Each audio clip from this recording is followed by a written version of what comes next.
What is going on, guys? And see this little battery that I have right here? Today we're going to be talking about a potential announcement from Sony. Now the battery that I have in my hand, this is the MPBX1 battery. That happens to be the same battery that the RX100 VII in this case uses. It's also being used by the RX1 camera, but chances are that Sony is about to announce the new reiteration of this camera, the Mark VIII.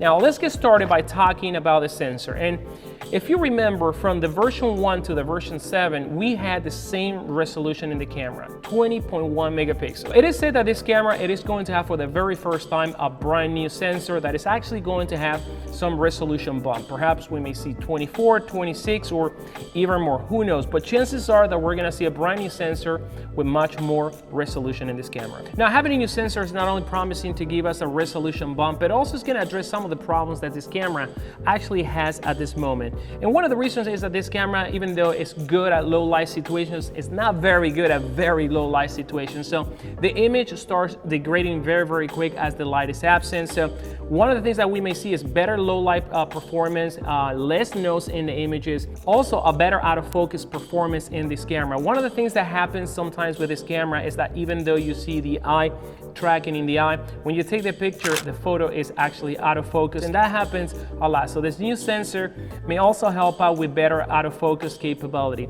The other thing that we may see the sensor assisting is in the tracking capabilities. Even though this is something much more related to the processor, but working in conjunction with a sensor that actually has been revamped to address this issue, it is going to be very important to have in a new version. Now the new sensor will improve also dynamic range in both photography and video mode. Now when the Mark VII was announced, it was sporting the brand new Bionic X processor. Now we may see in this new version that it's actually going to allow the camera to do things that this camera is going to be very insane and capable of doing. So some of the things that we may see is the out of focus performance. Also we may have as well a higher frame rate in this camera for the first time. Now remember, this camera can do up to 960 frames, but as the frame rate actually goes up, the slow motion goes up, the quality of the images goes down. So this new processor may enable the camera to actually give us great slow motion at great quality, and we're gonna talk about that in just a moment. Now let's talk about the lens, because remember, this camera actually in the version 5 had a 24 to 70 millimeter equivalent, and it was at 1.8. That was a great camera to have. Actually, I still have it, and one of the things that I like about the camera was that low aperture, allowing me to shoot at 1.8, and also had ND filters. But what happened is in the Mark VI, the ND filter was gone, and they introduced a new 24 to 200 millimeters that actually was carried up to the version 7, which is this one right here. Now, this one doesn't have ND filter. It has the 24 to 200, f2.8 to f4.5. Now, the 2.8 actually happens for like in the widest point, and the moment you start zooming in, it goes to 3.5 really quick, and then you are in the 4 aperture. So one of the things that a lot of people were complaining, I think that Sony actually heard, and this comes from one of the rumors that we were able to verify, is that this camera may have now two versions. It's going to be one version with the same lens, 24 to 200 millimeter, f2.8 to 4.5, but also we're going to have a new version that, if it's true, is going to be really insane. Check this out. So the rumors say that this camera is going to have a 16 to 50 millimeter f1.4. Now, f1.4, I don't know any tiny camera like this one, unless there's not one out there. I mean, I'm a Sony shooter, but f1.4 in such a tiny camera with a wide lens of 60 millimeter to 50 would be actually ideal, and probably the thing that I'm going to be using the most. Now, because of the wide aperture, you're also gonna get an ND filter back in this camera. And I think that if this is true, it's going to be a great move from Sony to really provide us with options that really are gonna cater for the different type of content creators. So, in my opinion, I go for the 1650 f1.4 all day long.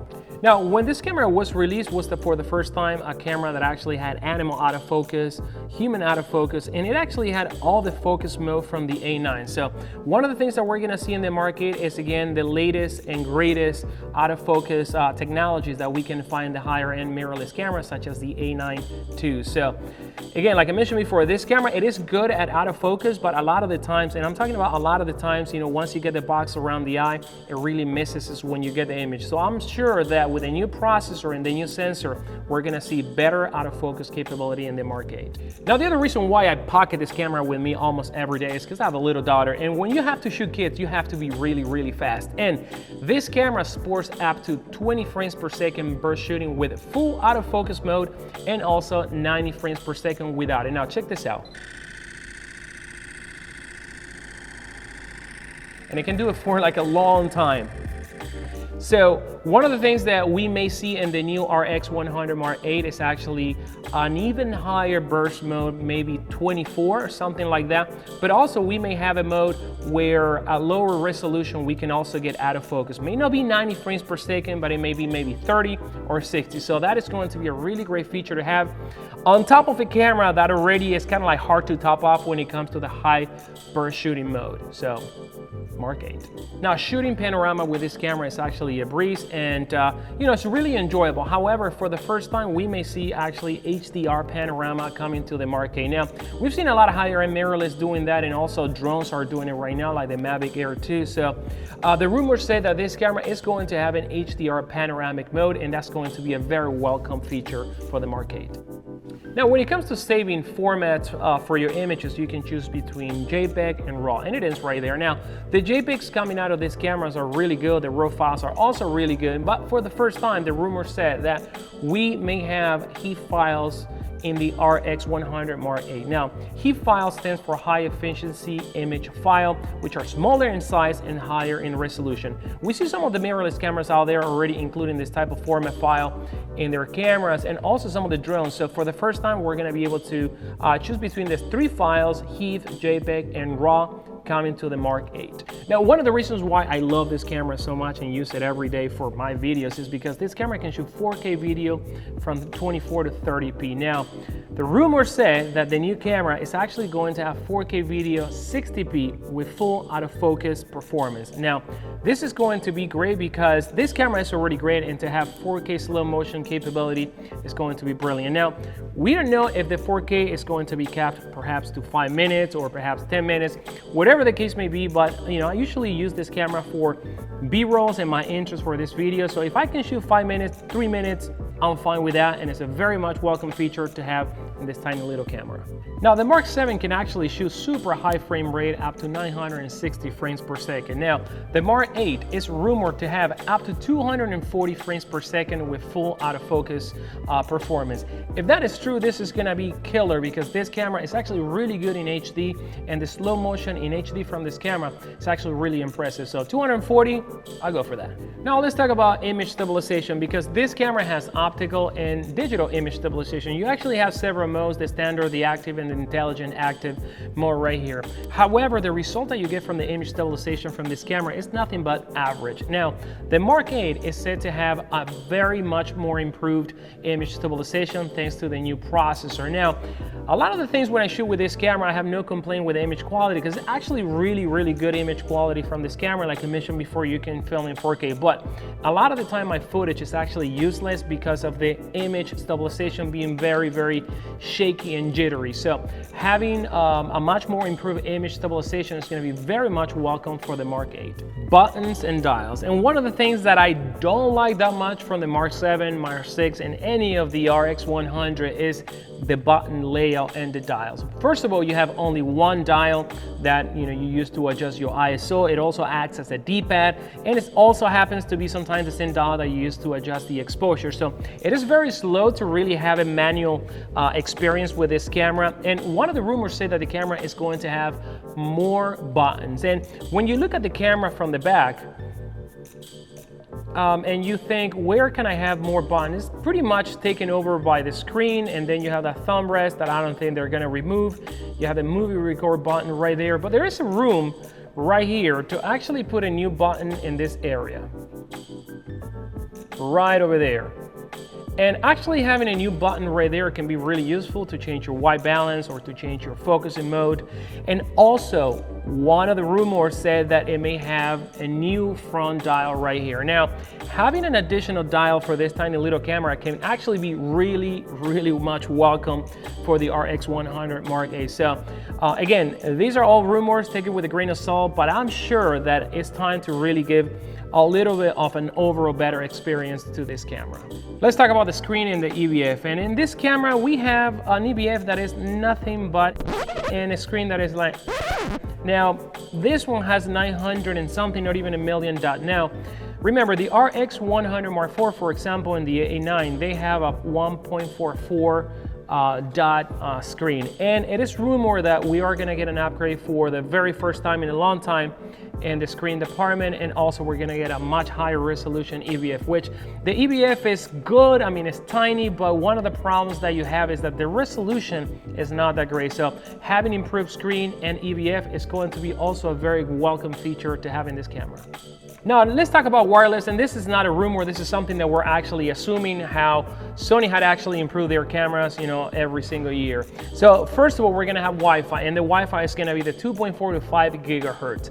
Then we're gonna have Bluetooth version 5, and also we're gonna have NFC. Now, all this latest technology in Wi-Fi and Bluetooth is gonna enable the camera to actually have a better experience with a mobile app. So that's gonna mean faster file transfer and better interaction with the camera. So that is actually that right now the mobile app is kind of like and it will be really nice to have finally a mobile app and connectivity that's very reliable. Now the next one is actually something that's pretty exciting to hear. It may not be for you, but this new Mark 8 is going to have a USB-C for the very first time. That's going to be the same port that you're going to use to charge the camera, but it's also going to be used as an output. And what is going to mean to really have USB-C as an output? Well, number one is that we're going to have not only microphone input, but we're going to have now headphone monitoring in the camera via USB-C. So Sony most likely is going to sell or include it with the camera a USB-C to 3.5 adapter, but also is going to open the room for transfer to mobile devices such as iPads and smartphones. So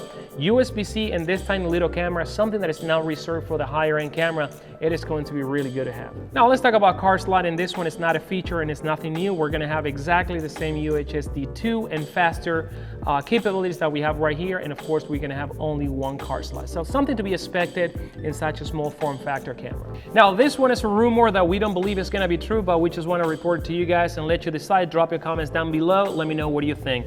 And it talks about the flash being ditched out from this version and actually being replaced by a hot shoe mount. Now in a camera like this one, having a hot shoe mount will be ideal because you can actually put the microphone, the new one that connects via the hot shoe mount. But what happened when you flip the screen, it is going to bump with the microphone. So while it's actually nice to have, I don't think that they're actually going to do that. And also removing the flash, you know, could be an option so they can put more components in here. But also in a point and shoot camera, it is nice to have that capability in the event that you have to have and shoot, you know, with flash. Now they have removed the flash from the A6600 and some of the other cameras, so there is a possibility that they may actually remove it from here, but I don't know. I'll let you guys decide and let me know. Drop your comments down below, let me know about that one. Now this rumor talks about an accessory, and this accessory is actually a grip that is going to allow you to control the camera like the old one, but this time it's going to have a battery built in, so you're going to be able to connect via USB-C to the camera and really power your camera for longer period of times. Now one of the things about this battery is that it's very weak and it dies pretty quick. I mean, you get probably 30 minutes of shooting, if so, with this camera. So having that capability of extended recording, especially that now we have a nice usable 4K, it is going to be incredible. Now, what features do you think this camera should have, the version 8? Drop your comments down below, I would like to know. And as always guys, subscribe to the channel and hit that notification button for more content like this one. Until then guys, see you later.